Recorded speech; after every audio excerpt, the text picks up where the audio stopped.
Welcome back to another dockside review. Today, we're showing you how to swap out a steering wheel on your boat.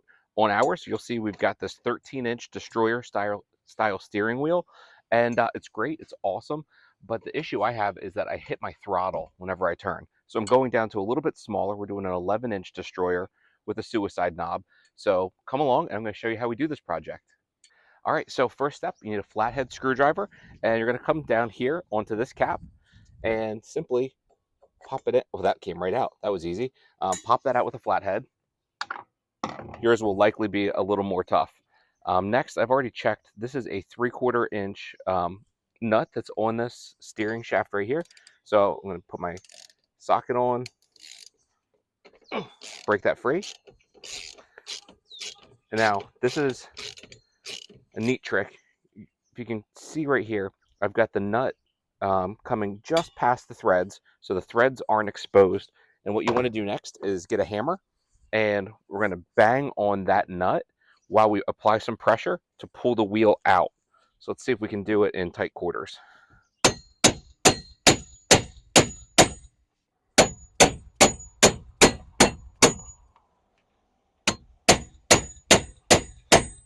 All right.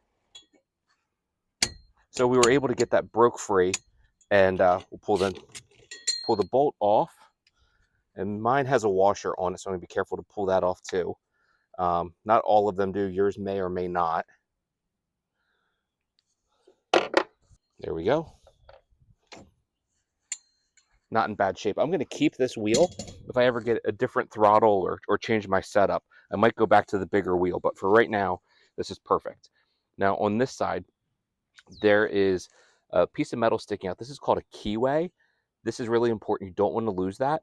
So this is what actually keeps your steering wheel in alignment and helps it to turn. So what we're going to do is grab a little bit of marine grease, and I'm just going to freshen this up. So I'm using Quicksilver 24C. Pretty great grease. It holds up well, especially in the salt. And I'm actually going to grease where the keyway goes. One thing that's important is that you don't lose it. And then the grease kind of helps it to bind in there. So we'll drop that in. That's all fully covered. Wipe our hands clean. Now, see right here, there's a slot. That's where the keyway is going to go. So important that we line it right up. There we go. That's in and on. And I'm going to put just a little bit of grease on this washer because it's corroded too. And I don't want to have it all the way locked up. So we'll drop that on.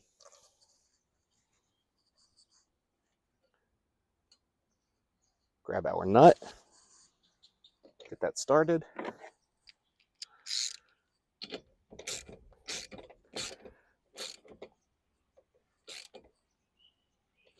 Okay, that feels pretty good. Yep, everything seems to work. We'll give this one more crank. That should do it. Final step is this center cap. Perfect. Job done. That's about 5 minutes total with me talking. As long as you've got a couple hand tools, this is a job you can easily do. And check this out. I have so much more room. I don't hit my throttle. And how convenient.